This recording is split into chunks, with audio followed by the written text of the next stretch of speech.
D'abord, pourquoi vous avez tout lâché le poker puisque ça marchait plutôt pas mal? Envie de passer à autre chose. Envie de faire une activité, une vraie. Combien de temps t'as joué au poker en te considérant totalement investi dans ce qu'on peut appeler un métier? Je dirais un bon 5 ans. Voilà, 5 ans, le temps de découvrir le milieu, de prendre son pied, de progresser et de faire le tour. Et finalement, c'est vrai qu'en 5 ans, je pense, moi pour ma part, j'ai à peu près tout vu. Mais t'en avais vraiment marre justement de cette, je vais pas dire, cette pression aussi, ou alors de Pas la cette pression, vie, non, de cette non. vie de joueur pro où on enchaîne, on fait que ça, on doit faire tant de mains sur C'était quoi en Internet. fait qui te plaisait plus? C'était plus épanouissant. Effectivement, le fait de rester toujours dans le, comment dire, dans le même milieu, de voir toujours les mêmes gens, même si je les adorais, de voir toujours les mêmes lieux, même si je les adorais aussi, au bout d'un moment, ça finit par un peu être lassant. La passion, malheureusement, je l'ai eu plus, j'irais, à partir de 4 ans, 4 ans et demi de jeu. Donc, j'ai envie tout simplement de faire ce que je voulais faire à la base, monter une entreprise, sachant quand même, je vous rassure, hein, le virus, tu l'as une fois, tu l'attrapes une fois, tu l'as à vie.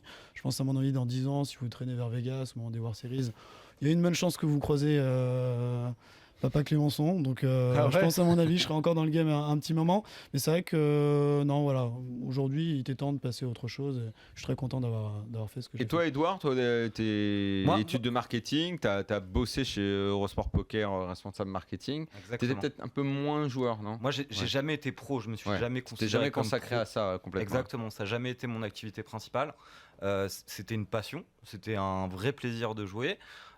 J'ai commencé perdant, j'ai ensuite gagné parce que j'ai appris. Au contact de joueurs comme eux, c'est plus facile d'apprendre. Mais moi, effectivement, ça n'a jamais été une vraie addiction, ça n'a jamais été. Voilà, c'était un kiff comme ça. Et si on pouvait gagner de l'argent en kiffant, bah, c'était encore mieux. Et puis au fur et à mesure de conversation, au fil du temps, on a commencé à parler business et pourquoi pas monter un business. Et puis un jour, lors d'un urban foot, je lui ai parlé du concept des food trucks qui venait de débarquer à Paris.